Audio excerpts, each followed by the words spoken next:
இப்போது புதிய அறிமுகம் ஆச்சி ஹோட்டல் சாம்பார் 50 கிராம் ரூபாய் 20 மட்டுமே.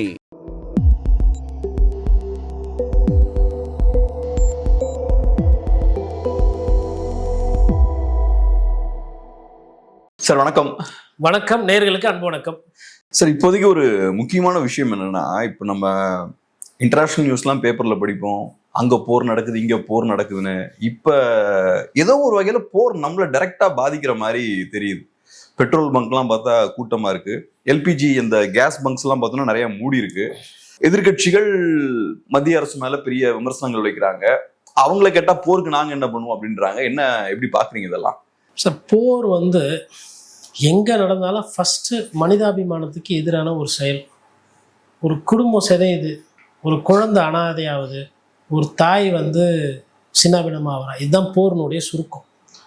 அப்போது மனித உயிர்கள் மண்டி போட்டு மாண்பு இல்லாமல் இறந்து போகிறாங்க, கஷ்டப்படுறாங்க அப்படின்னும்போது அது நம்மளை உறுத்தும். அது நம்ம வீட்டுக்கு வருதோ வரலையோ, எந்த மூலையில் ஒரு மூலையில் குண்டு வெடிக்குதுனாலும் அட பாவீங்களா, இதுக்கு ஒரு முடிவே இல்லையா அப்படின்னு நமக்கு பிடிச்ச சாமியை பார்த்து கும்பிடுறது தப்பு கிடையாது. ஆனால் இன்றைக்கி என்னென்னா, பொருளாதார ரீதியாகவுமே நமக்கு இதுக்கு பாதிப்பு உள்ளாயிருக்கு. நீங்கள் சொன்ன மாதிரி தண்ணி கேனு நேற்று நைட்டு 12 காலுக்கு போயிட்டு பைக் எடுத்து போய் பெட்ரோல் போட போகிறேன். ஒரு தம்பி அவர்கிட்ட 300 ரூபா இருக்குது, பக்கத்தில் கூட இருக்கிறவர்கிட்ட ஒரு 500 ரூபா வாங்கி 800 ரூபாய்க்கு பைக் போகிறேன். அந்த பைக்கே 800 ரூபாய்க்கு தான் பிடிக்கும். அவன் இப்போ தான் போட்டல போதுண்ணா, இல்லை ஃபுல்லாக போடலாம், நான் உனக்கு அப்புறமா தரேன் அப்படின்னு சொல்லிட்டு வாங்கிட்டு போகிறேன். அப்போ என்னென்னா, போகிறனால ஒரு பதட்டத்தினால ஒரு பீதி, மக்களுக்கு பேனிக். அதில் எல்லாத்தையுமே இவங்களா கொஞ்சம் எக்ஸ்ட்ராவாக பண்ணிக்கிறாங்க. அரை டேங்க் இருக்கும்போது அதை ஃபுல் டேங்க் பண்ணின்னு போகிற கார் ஓட்டுறவங்களையும் நேற்று நான் பார்த்தேன் இந்த பங்க்கில். அப்புறம் பங்குக்கிட்ட கேட்குறேன், என்னங்க ரொம்ப மோசமாக இருக்கானே. சார், சப்ளை பாதிப்பு இருக்குது, ஆனால் இவங்கெல்லாம் ஃபுல் டேங்க் பண்ணின்னு போகிற அளவுக்கு இல்லை. இந்த பாருங்க, அந்த டேங்கரு இப்போ இன்றைக்கி வந்திருக்கு, இது காலி ஆனவனும் அதை இறக்க போகிறோம். 3 நாளைக்கு எங்கள் பங்கு ஆப்ரேட் ஆகும், ஒன்றும் பிரச்சனை இல்லை. ஆனால் எல்லாரும் பேனிக்காக இந்த மாதிரி டேங்க்கு ஃபுல் பண்ணின்னு போனால் ஒரு நாளில் காலி ஆகிடும், 4 நாளைக்கு எங்கள் பங்கும் மூடிடும். அப்போ பார்க்கும்போது என்ன தெரியும்னா, எங்கள் பங்குக்கு வர வேண்டிய சப்ளை இது வரலும் ப்ராப்ளம் இல்லை, ஆனால் தட்டுப்பாடு வருதுன்னு செய்தி வந்திருக்கு. ஆனால் இதில் ஏன் தட்டுப்பாடு ஆகி போச்சு அப்படின்னா, எல்லாரும் ஆனால் கேஸுக்கு தட்டுப்பாடு இருக்குது. இப்போ எங்களுதுலையுமே எல்பிஜி ஸ்டாக் இல்லை அப்படின்னு சொல்லிட்டு நாங்கள் முந்தானத்தை போட்டோம், சிஎன்ஜி ஸ்டாக் இல்லைன்னு. ஆனால் பெட்ரோல் டீசல் பெரிய தட்டுப்பாடு இது வரைக்கும் இங்கே சென்னையில் மையப்பகுதியில் இல்லை அப்படின்னு அவர் சொல்கிறார். சரி, இப்போ மத்திய அரசுக்கு இது என்ன பண்ணுவோம் அந்த கேட்ட நீங்கள் கேள்வி. மத்திய அரசு எதனா பண்ணணும்னா என்ன, திடீர்னு சிலிண்டர் உற்பத்தி பண்ணி அப்படி திடீர்னு கேஸ் எடுத்துன்னு வருது, திடீர்னு எண்ணெய் உற்பத்தி பண்ணி எடுத்துன்னு வருவாங்க. மாஸ்க் கூட நீங்கள் திருப்பூர் நம்மக்கிட்ட அந்த ஃபேக்ட்ரி இருக்குது, ஒரு சில விஷயங்கள் தெரியும் பண்ணிட்டு, பட் என்ன சம்மந்தமானதுன்றது விளையாட்டு கிடையாது. டீசல் எங்கேருந்து வரணுமோ அங்கேருந்து கையகப்படுத்தி அதை எடுத்துகிட்டு வரணும். பட் அட்லீஸ்ட் இந்தியா போன்ற இவ்வளோ பெரிய ஒரு நாடு, ட்ரம்ப்பு கொஞ்சம் சரியாக சிந்திக்க மாட்டார். அவருக்கு கொஞ்சம் பிரச்சனை. அது என்ன சொல்கிறது, ஒரு மோசமான மனநிலைக்கு சொந்தக்காரங்க. அவரை பற்றி இப்போ என்ன பேசுறது தெரியல, ட்ரம்ப்பை பற்றி.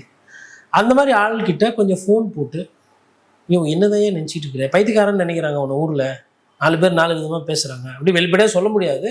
இருந்தாலும் people trying that Trump, I know Trump is a huge very strong personality, but something crazy with you guy, mad thing is happening, I think you owe that thing to you அப்படின்னு அவருக்கு பிடிச்ச மாதிரியே பேசி, நீ பண்ணுறது பைத்தியக்காரத்தனம், இது பைத்தியக்காரத்தனத்தை பண்ணாத, நிறுத்து, நிப்பாட்டு அப்படின்ற மாதிரி அதை நாசுக்காக சொல்லணும். இவர் வெற்றின்னு நேற்று சொன்னார். வெற்றியா தான் இந்த இப்போ 2 வாங்கிக்கன்னு சொல்லிட்டு துபாய் மேலே தூக்கி 2 போட்டாங்க. வாயை வச்சுக்கிட்டு அமைதியாக இருந்தாலும் ஈரான் ஏதோ கொஞ்சம் அவங்கக்கிட்ட மிசைல் தான் இருக்குது. இவங்க என்ன நினைக்கிறாங்கன்னா, அவங்கக்கிட்ட போதிய அளவுக்கு வெடிமருந்து இல்லை, அவங்கக்கிட்ட போதிய அளவுக்கு ராக்கெட் இல்லை, அவங்க ஒரு லெவலுக்கு அப்புறம் அது முடிவுக்கு வந்துடும், அதனால் இது 1 வாரம் தாங்காது, 10 நாள் தாங்காதுன்னு சிட்டிங் போட்டால் அது 10 நாளுக்கு மேலே பெப்பரப்பேன் தீபாவளி பட்டாசு மாதிரி பயங்கரமாக வச்சுக்கிட்டு இருக்காங்க. அப்போ ஈரானை குறைத்து மதிப்பிட்டது இஸ்ரேலோடவும் அமெரிக்காவோட தப்பு. 2வது, இந்த வழி சண்டை, இது தேவையில்லாத சண்டை. என்ன, உங்கள் நாட்டுக்கு நீங்கள் அதிபர், உங்கள் நாட்டில் இருக்கிற பொருளாதாரம், உங்கள் நாட்டில் இருக்கிற சிக்கல், உங்கள் நாட்டில் இருக்கிற அரசியல் போதாதா? அது என்ன இன்னொரு நாட்டை போய் கையகப்படுத்தணும், அதை போய் கட்டுப்படுத்தணும், இன்னொரு வீட்டில் உனக்கு என்ன வேலை? அவ்வளோ பெரிய அப்பாட்டக்கர்னா ஊரில் எல்லாம் பண்ணு. இப்போ நீ பண்ணிட்ட, இப்போ அதுக்கு எல்லாருமே இப்போ அதுக்கு உண்டான பிரச்சனைகளுக்கு இது பண்ணுறாங்க. ஸ்டாக் மார்க்கெட் பார்த்திங்கன்னா லாஸ்ட்டு ஒரு 1 வீக்காக பேயடி, கிட்டத்தட்ட 87 85 இருந்தது 75,000 வந்துச்சு. சென்செக்ஸ், நிஃப்டி எல்லாம் பேயடி. நிறைய பொருளாதார விஷயங்கள், எக்ஸ்போர்ட் எல்லாம் பாதிப்பாயிருக்கு. இது இப்படியே தொடர்ந்ததுன்னா எல்லா இடத்துலையும் பிரச்சனை. ஏன்னா நமக்கு வந்து துபாய் வந்து ஒரு குளோபல் சிட்டி, நிறைய பொருள் வந்து அங்கே கன்சியூம் பண்ணுவாங்க. பழங்களே நம்ம இடத்துல இருந்து நிறைய அங்கே போகுது, மல்லிப்பூ போகுது எக்ஸ்போர்ட் ஆகி, துணிமணிகள் போகுது, பெஸ்ட்டு துணிமணிகள் திருப்பூர்ல இருந்ததெல்லாம் போகுது, இப்போ மிடில் ஈஸ்ட்டுக்கு கல்ஃபுக்கெல்லாம் போகுது. இப்போ அதெல்லாமே போக்குவரத்து ஸ்தம்பித்திருக்கு. இன்னொன்று டூரிஸ்ட் டெஸ்டினேஷன், நிறைய இந்தியர்கள் வந்து இன்னும் இந்த மிடில் ஈஸ்ட் நாடுகளெல்லாம் இன்னும் இருக்கிறாங்க, வேலைக்கு போனவங்கலாம் இருக்கிறாங்க, தமிழர்கள் இருக்கிறாங்க. அப்போது அரசு என்ன பண்ணுன்னா, ஃபஸ்ட்டு அவங்கள தாய்நாடு திரும்புகிறாங்கன்னா அவங்கள பாதுகாப்பாக கொண்டு வரதுக்கு உண்டான வேலைகள் பார்க்கணும். ஏன்னா அங்கேருந்து ஃப்ளைட் ஆப்ரேட் பண்ணுறது சிக்கல் இருக்குது, அதற்கு ஒரு முயற்சி எடுக்கணும். அப்புறம் இன்னைக்கு காலையில் அரசு என்ன பண்ணணும் அப்படின்னு கேட்டிங்க. அரசுக்கு தோணாத ஒரு விஷயம் என்னோட நண்பர் ஒருத்தர் கோயம்புத்தூரில் அவருக்கு தோண்டியிருக்கு. இப்போ ஒரு கல்லூரியில் வந்து பேராசிரியராக இருக்கிறாரு. வனத்துறை மீதையும் காடுகள் மீது அதீத பாசம் நட்பு கொண்டு வரவர். அவருக்கு வந்து காடு தான் எல்லாமே அப்படின்னு நம்பக்கூடியவர். யானைகளோட தடகம் அதெல்லாம் நல்லா இருக்கணும்னு கிட்டத்தட்ட தடாகம் வந்து அவர் வீட்டு பக்கத்துலேயே. அவர் இன்னைக்கு காலையில் ஒரு முகநூல் பதிவு ஒன்று போட்டு வாட்ஸ்அப்பில் எல்லாருக்கும் செய்தி அனுப்பார். வரட்டி தட்டெல்லாம் வாங்க, இதில் வெக்கப்படுறதுக்கோ வேதனைப்படுறதுக்கோ எதுவும். நான் இன்னொருத்தர்கிட்ட கேட்குறேன், என்ன இந்த மாதிரி அது இதில் அங்கே இருக்குது. இன்னைக்கு கட்டை விறகெடுப்பு அப்படின்றாங்க. இப்போ மாடு வச்சுருக்கவங்க இருக்கிறாங்க, இதுதான் டைமு, எவ்வளவு போட முடியுமோ போட்டு விற்றுப்போம் டக்கு டக்கு டக்கு டக்குன்னு. இப்போ விடுதிகளாகட்டும் இல்லை ஹோட்டல் ஆகட்டும் சிற்றுண்டிகள் ஆகட்டும் எதையாவது வச்சு ஒன்று உணவு தயாரிக்கணும். இதுதானே பாரம்பரியம். அதனால் என்ன, செவுறு கொஞ்சம் கரகரையாக இருக்கும், பட் அந்த செவராக பார்க்காம அது வியாபார ஸ்தலமாக பார்க்கலாம் இல்லையா. பெரிய ஒரு ஒரு செலவு கிடையாது. அவங்க எப்படியா இருந்தாலும் மாடு வளர்க்குறவங்க சாணத்தை வந்து அது கரைச்சி விடுறது வேஸ்ட்டாக தான் போடுது. இப்போ அந்த செவுத்தில் தட்டி வச்சா காசாகுது. அப்போது போகிற அந்த மாதிரி ஒரு விஷயங்கள் வந்தாலும் இந்த மாதிரி சின்ன சின்ன சிம்பிள் சொல்யூஷன்ஸ் வருது. சோலாரில் வருது, வரட்டி, விறகடுப்பு, திருப்பி எல்லாம் விறகடுப்புலாம் மறுபடியும் வருது. நட்சத்திர ஹோட்டல்லையே பார்க்கிங்க்கு பின்னாடி இருக்கிற இடத்துல பார்த்தீங்கன்னா சிமெண்ட்டை வச்சு பூசிட்டு இது பண்ணுறாங்க விறகடுப்பு. இப்போது ஓல்டு இஸ் கோல்டுன்னு சொல்லுவாங்க இல்லைங்களா, அது வந்து மக்கள் கொஞ்சம் கொஞ்சமாக இந்த போருக்கு வேண்டி மாறுவாங்க. இது தொடர்ந்ததுன்னா இது இன்னும் பாதிப்பு தான், அதில் வந்து மாற்றுக்கிறது கிடையாது. பட் ஒரு சைடு வந்து இதை இந்த இந்த இந்த பிரச்சனையை எப்படியெல்லாம் தவிர்க்கிறதுன்னு பார்க்குறாங்க. இப்போ 5 ரூபா எக்ஸ்ட்ரா வாங்குறாங்க, கேன் தண்ணி நீங்கள் வாங்குறீங்க. நாளைக்கு 15 ரூபா எக்ஸ்ட்ரா வாங்கினா கேன் தண்ணி வாங்க மாட்டாங்க. வீட்டில் குழாயில் தண்ணியை பிடிச்சி சுடு தண்ணியை கொதிக்க வச்சு, சுடு தண்ணியையும் வந்து இதில் கொதிக்க முடியாது கேஸில், ஏன்னா கேஸ் தட்டுப்பாடு. ஹீட்டரு, வாட்டர் ஹீட்டர் போட்டு அதில் கொதிக்க வச்சு கூட குடிக்கலாம். மாதிரி மக்கள் வந்து மாறக்கூடிய தன்மை படைத்தவர்கள். அதனால் பெரிய பேரிழப்பு கிடையாது, அதை நான் உறுதியாக என்னால் சொல்ல முடியும். என்னென்னா கரோனாவை பார்த்துட்டோம், கரோனாவை பார்த்ததுக்கப்புறம் இங்கே போர் கிடையாது, இந்திய திருநாட்டில் போர் கிடையாது.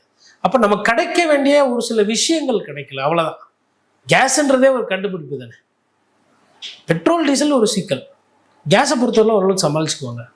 பெட்ரோல் டீசலுக்கு வந்து மேபி ட்ரெயினில் போகிறது, பஸ்ஸில் போகிறது, அது வந்து கொஞ்சம் அதிகமாக அரசு வந்து அதை கொஞ்சம் அதிகமாக ஆப்ரேட் பண்ணணும். மெட்ரோ ட்ரெயின் கொஞ்சம் டைமிங் நிறைய விடணும், மேபி ஃப்ரீக்வன்சி இன்க்ரீஸ் பண்ணணும். இதை வந்து அரசு வந்து வெளிப்படையாக சொல்லணும். நீங்கள் வந்து பெட்ரோல் டீசல் வந்து தட்டுப்பாடு இருக்குன்னா உங்கள் வண்டியை அதிகமாக போட்டு கஷ்டம். இப்போ ஆட்டோ ஓட்டுறாரு, கேப் ஓட்டுறாருன்னா அவருக்கு வேறு சாய்ஸ் கிடையாது. இப்போ நீங்கள் தனியாக இருக்கிறீங்கன்னா இப்போ கவர்மெண்ட் வந்து ஒரு அட்வைசரி கொடுக்கலாம். இந்த மாதிரி நாங்கள் வந்து ஃப்ரீக்வன்சி ஏற்ற போகிறோம், ட்ரெயின் ஃப்ரீக்வன்சி ஏற்றுறோம், பஸ்ஸு ஃப்ரீக்வன்சி ஏற்றுறோம். இதுனா கொஞ்ச நாளைக்கு வந்து இந்த பெட்ரோல் டீசல் விஷயம் சரியாக வரும், நீங்கள் வந்து பொது பப்ளிக் டிரான்ஸ்போர்ட்டை நீங்கள் பண்ணுங்கள் அப்படின்ற மாதிரி. சைக்கிளும் நிறைய பேர் ஓட்ட ஆரம்பிச்சிருவாங்க. ஒரு வகையில் புவி மாசு குறையும், மரங்கள் செடிகள்லாம் வந்து கொஞ்சம் சிரிக்கும், இதுவும் இருக்குது. அது ரைட்டு. ஆனால் இப்போ என்னன்னா, இந்த மாதிரியான விஷயங்கள் நடக்கும்போது அரசியல் தாக்கம் பெருசாக இருக்கும். குறிப்பாக உணவுப் பொருட்களோட விலை ஏறினாலும் சரி, கேஸ் விலை அதிகமானாலும் சரி, பெட்ரோல் விலை அதிகமானாலும் சரி, மற்ற ஜென்ரலாக பணவீக்கத்தை அது அதிகப்படுத்திடும். சாமானிய மக்கள் பாதிக்கப்படுவாங்க. இப்போ கேஸ் விலை அதிகமாயாச்சு, அது ஒன்று, கேஸ் தட்டுப்பாடு இருக்கு. ஸோ அப்போ சமைக்கிறது அது இதுன்னு சாமானியர்கள் எல்லாருமே இதனால பாதிக்கப்படுவாங்க. இதுக்கு கண்டிப்பாக இதை அரசியல் கட்சிகள் என்றைக்குமே விரும்ப மாட்டாங்க. அரசியல் கட்சிகளை பொறுத்தளவில் சாமானியர்களுக்கு, இந்த அடித்தட்டு மக்களுக்கு போய் சேர வேண்டிய விஷயங்கள்ல என்னையும் கை வைக்கவே மாட்டாங்க. ஆனால் இப்படிப்பட்ட சூழல் அது நடக்குது. இது அரசியல் ரீதியான பிரச்சனைகளை ஏற்படுத்துவதற்கான வாய்ப்பு இருக்கா? நிறைய எலெக்ஷன்ஸ்லாம் வரப்போகுது, எப்படி பார்க்குறீங்க? கண்டிப்பாக இதை சரி செய்யலைன்னா அரசியல் ஆகிடும். ஏதோ ஒரு கட்சிக்கு அது பாதகமாக போகும். ஏன்னா மக்கள் வந்து அமைதியாக சந்தோஷமாக இருக்கணும் ஓட்டு போட போகும்போது. மக்கள் வந்து ஒரு ஒரு மனநிலையில் இருக்கணும். அன்றைக்கி காலைல கரண்ட் இல்லை, கேஸ் இல்லை, தண்ணி இல்லை அப்படின்னா அது ஒரு சிக்கல். அதனால் அதை வந்து அந்த அளவு இன்னும் விட மாட்டாங்கன்றது தோணும். ஏன்னா இன்னும் தேர்தலுக்கு வந்து கிட்டத்தட்ட உங்களுக்கு இன்னும் ஒரு 2 மாதம்னா வந்துடும். அதாவது இன்னும் ஒரு 45 நாள்னா வரும். இப்போ நாளைக்கு அறிவிக்கிறாங்கன்னா கூட 45 நாள் கிடைக்கும். எனக்கு தெரிஞ்சு மேபி இன்னும் ஒரு மேக்ஸிமம் ஒரு 5-6 நாளில் அதை வந்து ஒரு சரி செய்யறதுக்கு உண்டான வேலைகள் பார்ப்பாங்க. நான் சொன்னது இயற்கை ரீதியான விஷயங்கள், நீங்கள் சொன்னது யதார்த்தம். இயற்கையை விட யதார்த்தத்துக்கு ஒரு விஷயம் வந்து முக்கியமாக பார்க்கப்படும். அப்போ மக்கள் வந்து பாதிப்புக்குள்ளாகிறாங்க, மக்களுக்கு வந்து கிடைக்க வேண்டிய பொருள் கிடைக்கலன்னா அதனால் கண்டிப்பாக அது சிக்கல் தான். அந்த சிக்கலை வந்து சரி செய்யறதுக்கு அரசியல் கட்சிகள் முயற்சி செய்யணும், ஆட்சியாளர்கள் முயற்சி செய்யணும். அப்படி செய்யலை அப்படின்னா அதனால கெட்ட பேர் வந்து அதற்கு உண்டான பாதகமாக அவங்களுக்கு இருக்கும். ரொம்ப நன்றி சொல்றாங்க. பிஸியான டைம்ல அருமையான ஒரு பெரிய நன்றி. நன்றி.